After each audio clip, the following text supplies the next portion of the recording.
तर नमस्कार foodies the food व्हिडिओच्या एका नवीन व्हिडिओमध्ये तुमच्या सगळ्यांचं स्वागत आहे. तर शहराच्या धकाधकीच्या आयुष्याला सोडून आज आपण एका ऐतिहासिक ठिकाणी भेट देणार आहे. तर आता तुम्हाला माहितीच आहे दिवाळीचे दिवस चालू आहेत. दिवाळीचे दिवस म्हटल्यावर ते आपल्याला आठवतं म्हणजे फराळ, फटाके आणि लहानपणीचे गोड आठवण म्हणजे ते म्हणजे किल्ले बांधणे. तर मराठी माणसाच्या अस्मितेच्या जवळ असणारा किल्ला म्हणजे किल्ले सिंहगड. आज आपण तिथं आलेलो आहे. तर किल्ले सिंहगडला आपण फिरणार पण आहे आणि तिथले जे काही आपल्याकडे खाद्यपदार्थ भेटतील त्यांचा आपण आस्वाद पण घेणार आहे. आणि त्याच्या पलीकडे आपण किल्ल्याचा इतिहास काय आहे ते पण आम्ही तुम्हाला सांगणार आहे. व्हिडिओ खूप इंटरेस्टिंग असणार आहे. व्हिडिओ स्किप करू नका, लाईक करा, शेअर करा आणि चॅनेलला सबस्क्राईब करायला विसरू नका.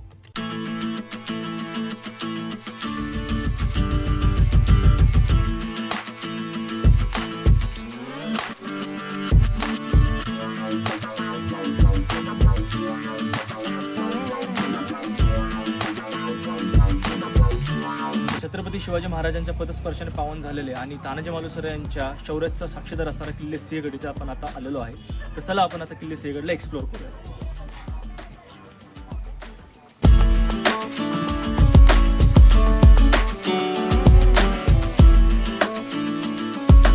तर आता आपण सिंहगड चढायला सुरुवात केली आहे. पण स्टार्टिंगला काहीतरी एनर्जी पाहिजे म्हणून आपण इथं थांबलेलो आहे. तर काका सांगतील आपल्याकडे त्यांच्याकडे काय काय अवेलेबल आहे ते. हे बघा स्प्राउट भेळ आहे, ओके, एक कॉर्न भेळ आहे. हां, हे ट्राय करा तुम्ही, एक नंबर कॉर्न. हे हे हे काय हे काय हे आवळा आहे. आवळा. ओके. तर ते म्हणतात आपल्याला स्प्राउट मिसळ किंवा आपलं कॉर्न भेळ आहे ते ट्राय करू. आपण कॉर्न भेळ ट्राय करूयात पहिल्यांदा. चमचा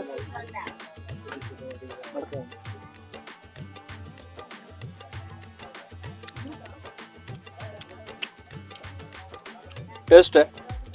हे स्वीट कॉर्न आहे बेसिकली, जे की बॉइल्ड केलेलं आहे. त्यामध्ये कांदा, टोमॅटो, कोथिंबीर वगैरे सगळं मिक्स करून त्याची प्रॉपरली भेळ तयार केली. मसाले पण टाकले त्याच्यामध्ये. त्या मसाल्याची टेस्ट पण येते त्याच्यामध्ये. आता कुठला मसाला टाकला याच्यामध्ये? बघा हे मिरची पावडर. घरचा आहे का? हो. बर. तर त्यामध्ये मिरची पावडर आणि मीठ असं मिक्स करून टाकलेलं आहे. तर सगळ्यांनी एनर्जी बुस्टिंगसाठी ट्राय कराच.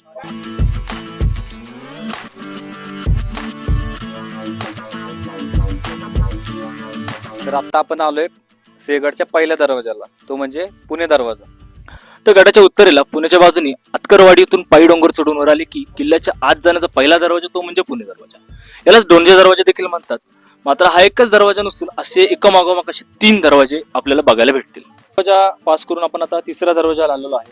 तर ते तुम्ही वरती बघू शकता, एक अष्टकमळ आपल्याला दिसतंय. तर अष्टकमळ ही मराठा साम्राज्याची एक सिंबल होता. जे काही छत्रपती शिवाजी महाराजांच्या अंडर जे काही मराठा साम्राज्याच्या अंडर किल्ले होते तर त्यांचा एक सिम्बॉलिक फॉर्मॅट हा तुमचा अष्टकमळ होता. आता आपण आलेलो आहे तोफखान्याच्या इथं. जेव्हा कधी गडावरती आक्रमण व्हायचं किंवा युद्धजन्य परिस्थिती व्हायची तेव्हा दारुगोळा जे काही साहित्य होतं अजून ते सगळं या तोफखान्यामध्ये स्टोअर करायचे. आता आपण आलेलो आहे घोड्याच्या पागेच्या इथे. तर घोड्याची पागा म्हणजे काय हा प्रश्न सगळ्यांनाच पडला असेल. तर घोड्याची पागा म्हणजे जिथे सगळे घोडे बांधले जायचे, त्यांच्यावर काय उपचार असेल ते उपचार तिथे केले जायचे. त्याचबरोबर त्यांचा चारा पाणी सगळं इथं व्हायचं. तर आपण आता गडाच्या टॉपला आलेलो आहे. तर खूपच भूक लागली आहे, तर काहीतरी खावंसं वाटतंय मला. इथे खूप सारे फूड स्टॉल दिसतात आहेत. आपण जाऊयात आणि तिथला फूडचा आस्वाद घेऊया.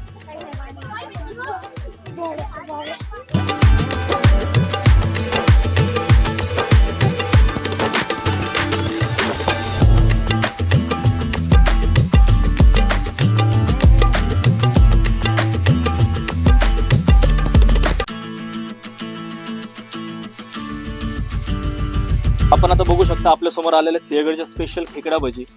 तर बघू शकता खूप क्रिस्पी आहेत, साईजनी पण मोठ्या आहेत आणि त्याचबरोबर चटणी पण दिलेली आहे. तर ही मला वाटते चटणी मी अशी पहिल्यांदाच बघितली. अशी चटणी कांद्याची चटणी वाटते. ही त्यांच्याकडे काहीतरी घरगुती मसाले वापरले असतील त्यांनी आणि तशी चटणी त्यांनी बनवली.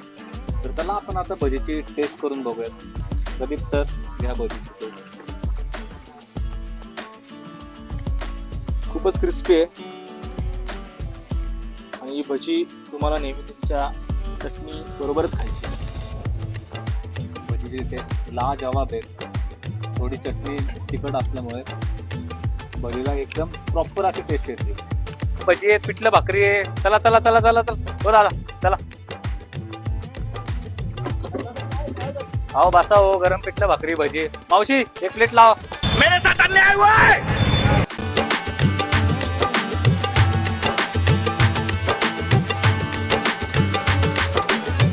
आता सिंहगडची अजून एक फेवरेट डिश जिथे पिठलं भाकरी असते ती आपल्या समोर आलेली आहे.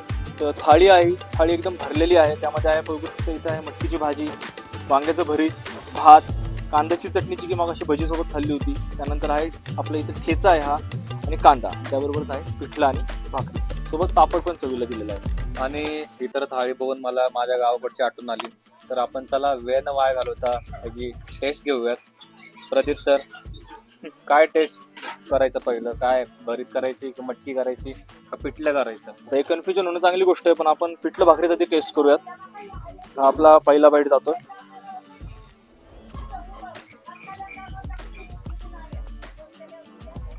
No word. पिठलं एकदम गरम गरम असं दिलंय त्यांनी. पिठल्याची टेस्ट तर एक नंबरच आहे. खरंच एकदा इथं आला की ट्राय करा इथं पिठलं भाकरी. पिठलं भाकरी खाल्लेलीचे टेस्ट भारीच आहे. आता त्याबरोबर त्यांनी मटकी पण दिली आणि इथं वांग्याचं भरीत पण आहे. तर सगळ्यात पहिल्यांदा आपण मटकीच ट्राय करूयात. हे कॉम्बिनेशन कोण बीटच ना करू शकत, मटकी आणि भाकरी. त्यात ती गरम आहे त्यामुळे अजून टेस्ट चांगलं लागतं. स्पॉट पण एकदम बेस्ट आहे, हवेशीर आहे. भरीत पण चांगलं आहे यांचं. भरीत आता मी टेस्ट केली, भरीत पण एक नंबर लागतंय. असं स्पायसी वगैरे काय नाहीये, मीडियम टेस्ट आहे पण टेस्टी आहे. वाईब्स म्हणायचं मला तर वाईब्स एकदम बेस्ट आहे. गावाकडचे वाईब्स म्हणजे हा एरियाच गावाकडचा आहे, त्यामुळे टेस्ट पण भारी आहे. तर जेवण तर आपलं झालेलंच आहे. जेवणानंतर दही खाणे हे इथली परंपराच आहे. तर आपण दह्याची टेस्ट करून बघूयात.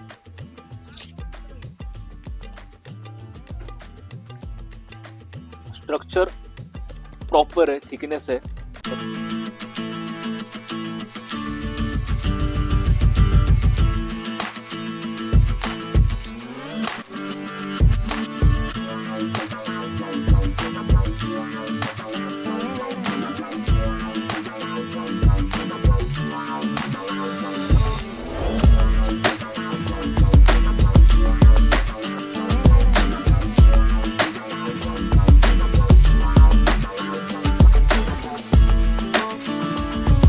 आपण आता आलेलो आहे नरवीर सुभेदार तानाजीराव मालुसरे यांच्या स्मृतीस्थळाजवळ. इथला इतिहास काही वेगळाच होता. महाराज बोलले होते की गड आला पण सिंह गेला. तर ह्याच्या मागचा काय इतिहास होता ते आता प्रदीप आपल्याला सांगेलच. एक काळ असा आलता की महाराजांना पण तह करावा लागला होता मुघलांबरोबर, जेव्हा ते पुरंदरच्या वेळात अडकले होते. त्यावेळेस 23 किल्ले आणि कितीतरी लक्ष होऊनचा परदेश हा आपल्याला मुघलांच्या अंडर द्यावा लागला होता. त्यामध्ये हा कोंढाणा पण त्यांना देण्यात आला होता.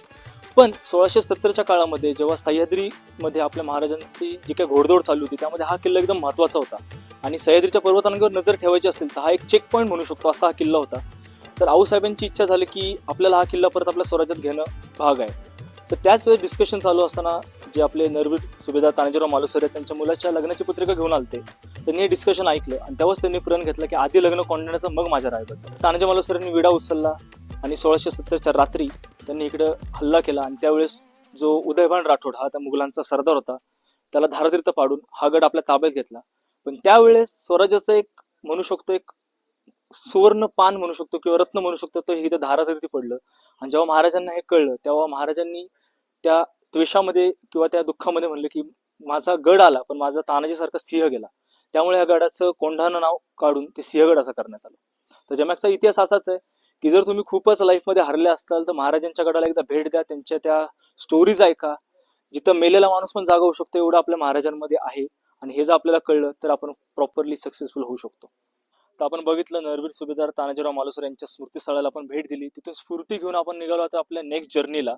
तर हा पार्ट 1 होता. पार्ट 2 पण लवकरच येईल. तर व्हिडिओला लाईक करा, शेअर करा आणि सबस्क्राईब करायला विसरू नका.